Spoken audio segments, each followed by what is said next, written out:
Welcome to DRP school online classes. आपका एक बार फिर से स्वागत है आपके अपने YouTube channel DRP school online classes में।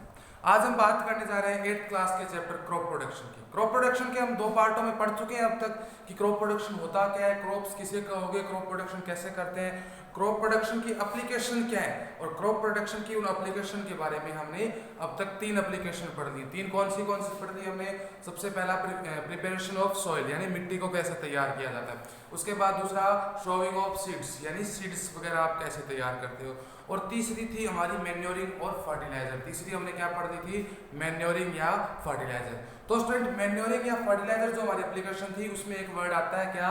Nitrogen fixation. आज का हम स्टार्ट करते हैं अपना चैप्टर नाइट्रोजन फिक्सेशन टॉपिक के साथ। उसमें क्या नाम आता है कि नाइट्रोजन फिक्सेशन, उसमें आता है नाइट्रोजन फिक्सेशन। अब देखो ये नाइट्रोजन फिक्सेशन क्या होता है। अब देखो नाइट्रोजन मतलब एक एलिमेंट है और फिक्सेशन यानी निश्चित करना। तो सीधा सा मतलब यही है कि इन्वायरमेंट के अंदर जितनी भी नाइट्रोजन है, इन्वायरमेंट के अंदर जितनी भी नाइट्रोजन है उसको ऐसे कंपाउंड में कन्वर्ट करना, उसको ऐसे कंपाउंड में कन्वर्ट करना जिसको प्लांट यूज कर सके। जिसको कौन यूज कर सके? प्लांट यूज कर सके। कहने का मतलब एनवायरनमेंट की जो नाइट्रोजन है उसको ऐसा कंपाउंड बनाना उसका जिसको प्लांट्स यूज कर सके। यानी the process of converting atmospheric nitrogen, the process of converting atmospheric nitrogen, the process of converting atmospheric nitrogen into the compound which can be used by plant, the process of converting atmospheric nitrogen into the compound which can be used by plant, this process is known as nitrogen fixation. इस process को क्या कहते हैं? Nitrogen fixation कहते हैं। ठीक है, ये आपका मैन्योरिंग के अंदर एक वर्ड आता है जो उस दिन रह गया था। ये हो गया आपका नाइट्रोजन फिक्सेशन। अब हम बात करते हैं अपने अगले चौथे एप्लीकेशन के बारे में। चौथा एप्लीकेशन हमारा क्या है? चौथा एप्लीकेशन अपना है स्टूडेंट क्या? इरिगेशन। चौथा एप्लीकेशन अपना क्या है? इरिगेशन। इरिगेशन मीन्स क्या होता है? इरिगेशन मीन्स होता है सिंचाई। इरिगेशन मीन्स क्या होता है? सिंचाई। अब देखो इरिगेशन या सिंचाई कहते हैं किसे? इरिगेशन क्या होता है? या क्रॉप्स को, फसलों को पानी देते हो, वही तो इरिगेशन होता है। तो क्या लिखोगे इरिगेशन के अंदर? Supplying the water in the crops, supplying the water in the crops from water sources, क्योंकि हमें वो वाटर कहीं ना कहीं किसी न किसी सोर्स से ही मिलता है, किसी न किसी स्रोत से ही मिलता है, चाहे वो आपकी बोरिंग हो, कोई कुंड हो, या कोई नहर कैनल जा रही हो, कोई भी हो। तो आपके इरिगेशन के अंदर आप क्या लिखोगे? Supplying the water in the crops by water source is known as a irrigation. उसको क्या कहते हैं? इरिगेशन कहते हैं। तो स्टूडेंट इरिगेशन आपका जो होता है ना वो 3 चीजों पे वेरी करता है। 3 उसके फैक्टर होते हैं जो उसको इफेक्ट डालते हैं। Irrigation depend on 3 factors. First of all क्या आता है आपकी? क्रॉप यानी फसल कौन सी है। अब देखो क्रॉप के ऊपर वो कैसे डिपेंड करता है इरिगेशन। मान लो आपने मिलेट बाजरा लगा दिया, अब उसमें इरिगेशन की क्या जरूरत? बाजरा होता है वो ऐसे एटमॉस्फेयर में, गर्मी में, कम पानी में भी हो सकता है। तो क्रॉप क्या करती है? वेरी करती है इरिगेशन को। मान लो आपने वीट गेहूं लगाया तो गेहूं में पानी देना पड़ेगा, इरिगेशन आपको करनी पड़ेगी। तो इरिगेशन डिपेंड करती है क्रॉप पे। उसके बाद दूसरा फैक्टर होता है जो उसमें जिस पे ये डिपेंड करती है वो होती है सॉइल। किस पे डिपेंड करती है?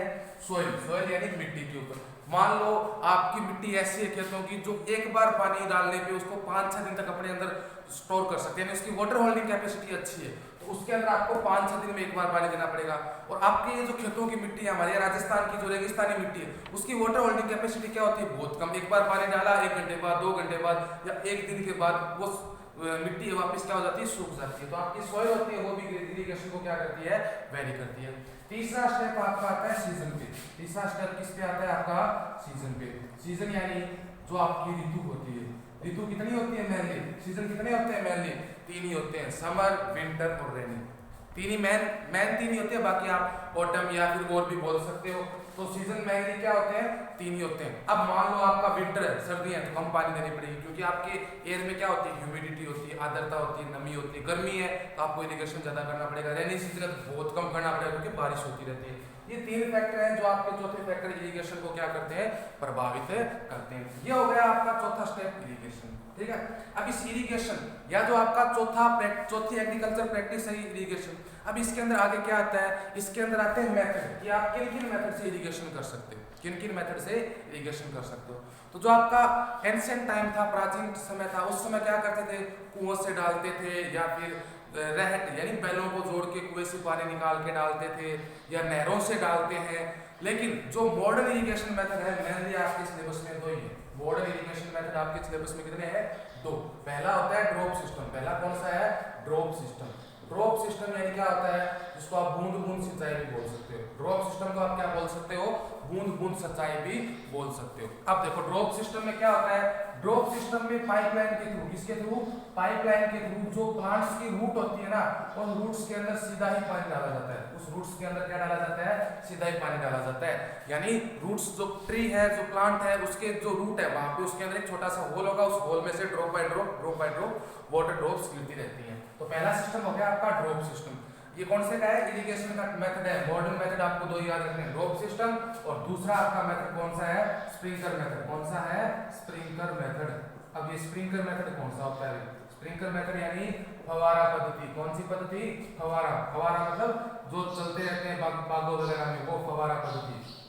तो देखो स्प्रिंकलर मेथड क्या होते हैं। स्प्रिंकलर मेथड स्टूडेंट मेनली वहां यूज किए जाते हैं, स्प्रिंकलर मेथड वहां यूज किए जाते हैं जहां पे सोइल की वाटर होल्डिंग कैपेसिटी लेस होती है। जहां पे सोइल की जो वाटर होल्डिंग कैपेसिटी है ना, पानी को रोकने की जो कैपेसिटी है, वो क्या होती है, लेस होती है। उस जगह पे क्या ये यूज किए जाते हैं, स्प्रिंकलर मेथड यूज किए जाते हैं। क्या यूज किए जाते हैं, स्प्रिंकलर मेथड यूज किए जाते हैं। स्प्रिंकलर मेथड में क्या होता है, परपेंडिकुलर पाइप लगा दी जाती है बहुत सारी और उनके ऊपर स्प्रिंकलर लगा दिया जाता है, फवारा लगा दिया जाता है। परपेंडिकुलर पाइप के ऊपर क्या लगा देते हैं, स्प्रिंकलर लगा देते हैं और उसको फिक्स टाइम इंटरवल के बाद चलाते रहते हैं। जैसे 1 दिन 2 दिन 1 घंटा 2 घंटा जो भी आपका फिक्स टाइम है उसके बाद स्प्रिंकलर को चलाते रहो, आपका इरिगेशन होता रहेगा। तो ये यूज कहाँ की जाती है, जिस सोइल की वाटर होल्डिंग कैपेसिटी क्या होती है, लेस होती है, उस जगह उसको क्या किया जाता है, यूज किया जाता है। तो ये होगी आपकी चौथी प्रैक्टिस एग्रीकल्चर की, कौन सी, इरिगेशन। इरिगेशन यानी सप्लाइंग वाटर, ठीक है। इरिगेशन 3 फैक्टर पे डिपेंड करती है, क्रॉप, सोइल और आपका तीसरा सीजन। इसके 2 मॉडर्न मेथड है, ड्रॉप सिस्टम और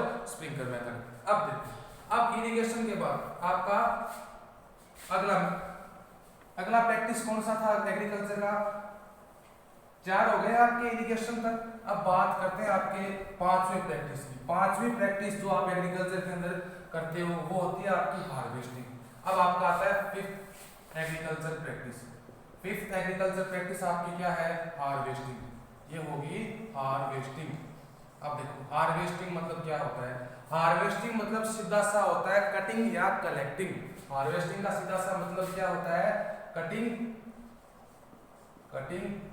या फिर कलेक्टिंग। कटिंग या फिर कलेक्टिंग। कटिंग मतलब काटना और कलेक्ट मतलब चुनना। अब आप कटिंग और कलेक्टिंग करोगे किसकी, जो आपकी मैच्योर क्रॉप है, जो आपकी मैच्योर क्रॉप है। अब यहाँ पे मैच्योर क्रॉप से मतलब क्या हो गया, जो आपकी पकी हुई फसल है, जो आपकी पकी हुई फसल है। तो हार्वेस्टिंग का सीधा सा मतलब क्या हो गया, कटिंग और collecting the mature crop is known as harvesting. उसको क्या कहा जाता है, हार्वेस्टिंग कहा जाता है। अब हार्वेस्टिंग करने के लिए आप अलग अलग चीजें काम में ले सकते हो, जैसे हाथों से आप फसल काट सकते हो, किसी भी मशीन का आप क्या कर सकते हो, यूज कर सकते हो। वो सारे के सारे क्या होते हैं, आपके हार्वेस्टिंग के अंदर आते हैं, ठीक है। अब देखो 5वीं प्रैक्टिस होगी आपकी हार्वेस्टिंग। अब अगली आती है कौन सी, वीड्स। अगली कौन सी आती है, वीड्स। अब ये वीड्स मतलब क्या होते हैं, वीड्स मतलब होते हैं खरपतवार। खरपतवार मतलब जो आपके एक्स्ट्रा घास फूस होते हैं ना खेत में, वो आपके क्या कहलाते हैं, खरपतवार। तो सबसे पहला क्वेश्चन यही आता है, डिफाइन वीड्स। मतलब वीड्स होते क्या, डेफिनेशन बताओ हमें। तो हम तो ऐसे समझे नहीं। तो वीड्स में आप क्या लिखोगे, the plant except the crop are called weeds. यानी फसल के अलावा जो भी छोटे छोटे पेड़ पौधे आपके खेत में है ना, वो सारे किस में आते हैं, वीड्स में आते हैं। Plant except the crop are called weeds. उनको क्या कहा जाता है, वीड्स कहा जाता है। अब देखो why are weeds so dangerous. अब ये वीड्स डेंजरस क्यों होती है, वो भी प्लांट ही है वीड्स भी, और एनवायरनमेंट में भी प्लांट्स कुछ ना कुछ हेल्प ही करेंगे। तो आपकी फसल खड़ी है, प्लांट्स ये वीड्स भी होने दो, इनसे आपको नुकसान क्या है। अब बात करते हैं डिसएडवांटेज ऑफ वीड्स। वीड्स के डिसएडवांटेज क्या होते हैं, यानी क्या नुकसान हो सकते हैं आपको वीड्स से। तो देखो जो वीड्स होते हैं ना, वो कम्पीट करते हैं। वो क्या करते हैं, कम्पीट करते हैं, यानी कंपटीशन रखते हैं। कंपटीशन मतलब लड़ाई रखते हैं, किस चीज की, वो कंपटीशन रखते हैं सनलाइट। पहली चीज सनलाइट, उसके बाद CO2 और तीसरी चीज वाटर। इन तीन चीजों के लिए आपकी क्रॉप के साथ वीड्स क्या करेंगे, कंपटीशन करेंगे। वीड्स क्या करेंगे, कंपटीशन करेंगे। अब देखो वीड्स इन तीन चीजों के लिए कंपटीशन करेंगे और यही तीन चीजें किसको चाहिए होती हैं, क्रॉप को। यही तीन चीजें किसको चाहिए होती हैं, क्रॉप को चाहिए होती हैं। अब क्रॉप का सनलाइट, CO2, वाटर, इसमें से 50% तो वीड्स ले गए। अब क्रॉप के पास कितना बचा, 50% ही बचा। अब बताओ आपका क्रॉप प्रोडक्शन ज्यादा होगा कम होगा, मतलब फसलों का जो खाना है यही तो उसका फूड होता है फोटोसिंथेसिस में। अब ये डाइट है वो आधी तो वीड्स ले गए। अब किसी इंसान का आधा खाना अगर चला गया तो उसकी ताकत कम होती है ज्यादा होती है, कम होती है। बिल्कुल वैसे आपका क्रॉप का प्रोडक्शन भी क्या हो जाएगा, कम हो जाएगा। क्रॉप प्रोडक्शन भी क्या हो जाएगा, कम हो जाएगा। वीड्स की वजह से आपका क्रॉप प्रोडक्शन क्या होता है, कम होता है। क्यों होता है, क्योंकि वीड्स compete करते हैं सनलाइट, CO2, H2O, न्यूट्रिएंट, इन सब के लिए आपकी क्रॉप के साथ। अब कंपटीशन की वजह से और क्रॉप प्रोडक्शन अपने आप क्या हो जाएगा, लेस हो जाएगा। अब देखो जो वीड्स होता है उसको डिस्ट्रॉय करने का मेथड क्या कहलाता है, वीडिंग। वो क्या कहलाता है, वीडिंग। वीडिंग मतलब डिस्ट्रॉइंग द वीड्स, यानी वीड्स को जो खरपतवार होते हैं उनको उखाड़ना, फाड़ना या उनको नष्ट करना, वो क्या कहलाती है, वो प्रोसेस कहलाती है आपकी वीडिंग। वो प्रोसेस आपकी क्या कहलाएगी, वीडिंग कहलाएगी। अब देखो वीडिंग करने के लिए अगर आप केमिकल यूज करोगे तो उनको क्या कहा जाएगा, विडिशंस। उनको क्या कहा जाएगा, विडिशंस। विडिशंस मतलब the chemical which use for weeding, the chemical which use for weeding, यानी वीडिंग करने के लिए, खरपतवार को नष्ट करने के लिए जो भी केमिकल आप काम में लोगे वो आपके क्या कहलाएंगे, विडिशंस कहलाएंगे। तो कितने आपके एग्रीकल्चर प्रैक्टिसेस हो गए, आपकी एग्रीकल्चर प्रैक्टिस होगी 6। अब बात करते हैं आपकी 7वीं एग्रीकल्चर प्रैक्टिस की। 6 प्रैक्टिस के बाद अब 7वीं एग्रीकल्चर प्रैक्टिस आपकी क्या है, हार्वेस्टिंग, वीड्स। और अब अगली क्या आएगी, अब अगला आपका आता है कौन सा, 6 नंबर आता है आपका थ्रेशिंग। 6 नंबर कौन सा आएगा, थ्रेशिंग। अब देखो थ्रेशिंग मतलब क्या होता है। अब थ्रेशिंग, हार्वेस्टिंग, इन सब की आपको डेफिनेशन याद रखनी है, बाकी कुछ याद नहीं रखना। जैसे प्रिपेयरिंग सॉइल में पूरा मेथड याद रखना था, इनमें आपको मेथड याद नहीं रखना। अब छोटी क्लास में पढ़ चुके हैं भी हार्वेस्टिंग कैसे करते हैं, थ्रेशिंग कैसे करते हैं। थ्रेशिंग मींस क्या होता है, थ्रेशिंग मतलब आपका सीधा सा हो गया अनाज और छिलकों को अलग करना, मतलब releasing the grain from calf, releasing the grain. अब काफ से आपको क्या करना है, रिलीज करना है, किसको, ग्रेन। ग्रेन यानी अनाज को। तो आप डेफिनेशन क्या लिखोगे थ्रेशिंग की, the process by which the grains are released from chaff, the process by which the grains are released from chaff are known as threshing. वो क्या कहलाएगी, आपकी थ्रेशिंग कहलाएगी। अब थ्रेशिंग के लिए आप मैनुअल मेथड यूज में ले सकते हो, जैसे ठोक पीट के निकालना जिसको कहते हैं, मैनुअल मेथड आप यूज में ले सकते हो। थ्रेशर जिसको बोलते हैं वो मशीन भी आप क्या ले सकते हो यूज में, इसको आप मैनुअल भी कर सकते हो, यानी इंसानों के साथ मिलकर भी इसको आप कर सकते हो, और थ्रेशिंग के लिए आप थ्रेशर को भी यूज कर सकते हो। अब पूछा जाए what is thresher, the machine which use for threshing, the machine which use for threshing is called thresher. Thresher की डेफिनेशन भी आपके सामने आ गई, the machine which use for threshing are called thresher. ठीक है, ये हो गया आपका थ्रेशर। अब बात करते हैं आपकी सबसे आखिरी चीज की, 8वीं 6 हो गए, 7, 8वीं एप्लीकेशन की बात करते हैं। आपकी 8वीं एप्लीकेशन सबसे लास्ट में क्या थी, स्टोरेज ऑफ ग्रेन। 8वीं क्या थी, स्टोरेज। स्टोरेज मतलब भंडारण। मान लो आपने सॉइल प्रिपरेशन कर दिया, सॉइल प्रिपरेशन यानी मिट्टी तैयार कर दी, बहुत अच्छे से मिट्टी को तैयार कर दिया। उसके बाद सोइंग द सीड्स, आपने बीज भी बीज दिए, बहुत अच्छे तरीके से बढ़िया क्वालिटी के बीज आपने यूज में लिए। ठीक है, उसके बाद आपने वीडिंग कर दी। वीडिंग मतलब आपने खरपतवार सारे नष्ट कर दिए। उसके बाद उसके अंदर आपने क्या किया, मैन्योरिंग, फर्टिलाइजिंग यानी मैन्योर वगैरह, खाद वगैरह भी डाल दी। ठीक है, आपकी क्रॉप बहुत अच्छी हुई। आपने उसकी हार्वेस्टिंग कर दी, हार्वेस्टिंग मतलब है उसको कलेक्ट कर दिया, उसको उसकी कटिंग कर दी। उसके बाद उसकी थ्रेशिंग कर दी। थ्रेशिंग मतलब उस ग्रेन को उस काफ से क्या कर दिया आपने, अलग कर दिया। ये सारी चीजें कर ली। अब अगर आप उसकी स्टोरेज नहीं करोगे तो आपकी सारी मेहनत क्या हो जाएगी, बेकार हो जाएगी। स्टोरेज मतलब आपका जो ग्रेन है, जो आपका ग्रेन है, और ग्रेन आपको किससे मिलेगा, ग्रेन आपको मिलेगा थ्रेशिंग से। तो थ्रेशिंग से जो आपको ग्रेन मिलता है उस ग्रेन की आपको क्या करनी है, स्टोरेज करनी है। अब स्टोरेज किस तरीके से करनी है, कैसी जगह करनी है, उसमें क्या क्वालिटी होनी चाहिए, तो वो क्वालिटी है स्टूडेंट्स में 4 क्वालिटी होनी चाहिए। जो आपका स्टोरेज है उसके अंदर कितनी क्वालिटी होनी चाहिए, 4। सबसे पहली क्वालिटी, उसके अंदर क्या नहीं होना चाहिए, मॉइस्चर नहीं होना चाहिए। जिस जगह पे आप ग्रेन की स्टोरेज कर रहे हो वहां पे बिल्कुल भी मॉइस्चर, बिल्कुल भी क्या नहीं होनी चाहिए, नमी नहीं होनी चाहिए, किसी भी तरीके की क्या नहीं होनी चाहिए, मॉइस्चर नहीं होनी चाहिए। उसके बाद जिस जगह आप ग्रेन की स्टोरेज कर रहे हो वहां पे पेस्ट या फिर बर्ड्स नहीं होने चाहिए, यानी पक्षी अनाज के पास नहीं जाने चाहिए और किसी तरह के कीड़े मकोड़े उसके आसपास नहीं होने चाहिए। पेस्ट और बर्ड्स वो नहीं होने चाहिए, मॉइस्चर नहीं होने चाहिए। उसके बाद तीसरी चीज क्या आती है? तीसरी चीज आती है आपकी क्या? Air tight bag. तीसरी चीज क्या आएगी आपकी? Air tight bag. यानी जिस थैलों में आपने अनाज को डाल रखा है वो क्या होने चाहिए? एयर टाइट होने चाहिए, मतलब हवा नहीं जानी चाहिए उसके अंदर। अगर उन थैलों में हवा गई और हवा में क्या हुआ? मॉइस्चर हुआ, तो आपका पूरा का पूरा ग्रेन क्या हो जाएगा?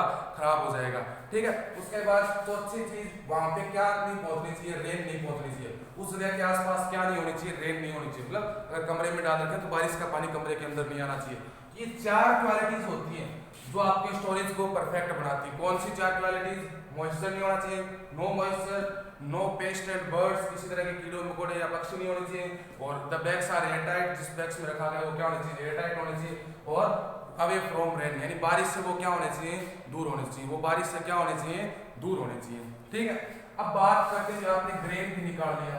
अब ग्रेन निकालने के बाद अनाज निकाल लिया। अब वो अनाज आता किस काम है? वो अनाज किस काम आता है? वो अनाज आता है हमारे खाने के काम, या फिर हम उस अनाज को क्या करते हैं?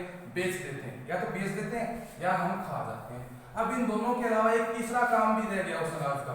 उस अनाज का एक तीसरा काम भी रह गया। क्या? कि वो अनाज हम पशुओं को भी खिलाते हैं। किसको खिलाते हैं? पशुओं को खिलाते हैं। तो देखो, अब पशुओं की बात आ गई, एनिमल्स की बात आ गई। तो देखो, एनिमल से जुड़े हुए आपके चैप्टर में 2 वर्ड आते हैं। कितने वर्ड आते हैं? 2 वर्ड आते हैं। पहला है आपका डोमेस्टिकेशन। पहला वर्ड कौन सा है? डोमेस्टिकेशन। अब देखो डोमेस्टिकेशन क्या होता है? डोमेस्टिकेशन यानी आप बोलते हो ना घरेलू पशु, वही चीज है डोमेस्टिकेशन। कुछ नहीं है, डोमेस्टिकेशन यानी घरेलू पशु, यानी रेयरिंग द एनिमल। अभी रेयरिंग क्या होता है? रेयरिंग मतलब पालना। रेयरिंग, रेयरिंग मतलब क्या होता है? पालना होता है। तो rearing the animal for specific purpose are called domestication. उस प्रोसेस को क्या कहेंगे? डोमेस्टिकेशन कहेंगे। Rearing the animal for specific purpose is called domestication. यानी आपका पर्पज क्या होना चाहिए? स्पेसिफिक होना चाहिए। वो पर्पज क्या होना चाहिए? स्पेसिफिक होना चाहिए, खास उद्देश्य आपका होना चाहिए। ठीक है। और जिस ब्रांच के अंदर एग्रीकल्चर की, जिस ब्रांच के अंदर हम ये पढ़ेंगे ना, एग्रीकल्चर की जिस ब्रांच के अंदर हम डोमेस्टिकेशन के बारे में पढ़ेंगे, वो ब्रांच आपकी क्या कहलाएगी? Animal husbandry. वो ब्रांच आपकी क्या कहलाएगी? Animal husbandry. ठीक है। एनिमल हस्बेंड्री क्या होगी? The branch of agriculture which deal with the rearing of animal, या फिर which deal with domestication is called animal husbandry. उसको क्या कहोगे? Animal husbandry. तो ये हो गया आपका चैप्टर कंप्लीट। क्या? Crop production. क्या कंप्लीट हो गया आपका? Crop production. अब बात करते हैं इसकी मैपिंग की, यानी इस चैप्टर में हमने क्या पढ़ा, क्या नहीं पढ़ा, वो सारा कुछ एक मैप सिस्टम से जल्दी से देखते हैं, उस पर नजर दौड़ाते हैं कि आपको वो सारी चीजें पता है कि नहीं पता है। सबसे पहले हमने बात की थी क्रॉप यानी फसल की परिभाषा की, कि फसल क्या होती है, कैसे होती है। फिर हमने एग्रीकल्चर वर्ड को अलग किया था, एग्रो प्लस कल्चर वो अलग किया था। ठीक है। अब बात करते हैं क्रॉप की। मेरा आपका चैप्टर कहाँ से स्टार्ट हुआ था? क्रॉप से। क्रॉप कितने टाइप की हुई थी आपकी? क्रॉप हुई थी कितने टाइप की? 3 टाइप की। कितने टाइप की? 3 टाइप की। पहला हुआ था खरीफ, पहली कौन सी हुई थी? खरीफ। दूसरी आपकी कौन सी हुई थी? रबी। दूसरी कौन सी हुई थी? रबी। और तीसरी कौन सी हुई थी? जायद। तीसरी कौन सी हुई थी? जायद। इन 3 के बारे में हमने क्या किया था? पढ़ा था, रबी, खरीफ और जायद। उसके बाद आपकी एग्रीकल्चर की कितनी आ गई? प्रैक्टिसेस आ गई। 8 क्या आ गई? प्रैक्टिसेस। कितनी प्रैक्टिस आ गई? 8। उन 8 के बारे में हमने 1 बाय 1 पढ़ लिया। तो यह आपका पहला चैप्टर हो गया कंप्लीट। इसको अच्छे से लर्न करना है, इसके वर्ड मीनिंग लर्न करने हैं, और जितने हो सके उतने अच्छे इसके नोट्स बनाने हैं। Thank you.